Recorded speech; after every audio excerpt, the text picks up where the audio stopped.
Hi, another horror movie I was watching this month to tie in with Halloween is Rabid, the 2019 film based on David Cronenberg's 1977 film. It's a fairly loose adaptation of the original. It takes the main thrust of the story, but alters a few major plot points.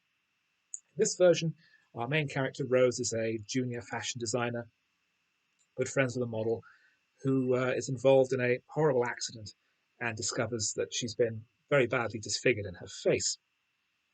Well, she sees an advertisement for a clinic which can offer revolutionary um, treatments in return for consent to become part of the clinic's experiments. And she excitedly joins and is able to have her face completely repaired. And she seems much more uh, confident and outgoing than she was before. She's able to push forward with her career, impressing the head of the fashion house where she works. But it turns out that she harbors a strange secret, that she has become a kind of vampiric creature who feeds on the blood of others, and her victims turn into ravening monsters, spreading a bizarre plague around Toronto. It's written and directed by Jen and Sylvia Soska, who've made a number of smaller scale horror movies. This was their first more significant production. And Laura Vandervoort, who's perhaps best known for playing Supergirl in the Smallville TV series, plays the lead role. It takes some more contemporary ideas than the original film did.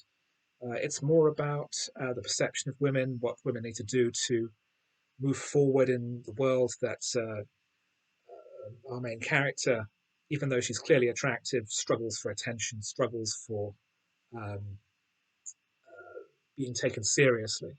And it's only when she embraces um, the poison of um, this treatment that she's able to advance in her career. It's an interesting idea. I'm not sure it's fully developed by the Soskas, but it's a refreshing take, and it's certainly distances it from the original. It also has a very different ending, which I won't go into. But the ending of the original film was much darker and more gritty and downbeat. This version of the film is much more stylized. Cronenberg liked to film it very almost documentary style, very realistically, whereas this has lots of very over-designed scenes and elaborate lighting setups. Not to mention um, very stylized costuming with near fetish wear in a lot of scenes.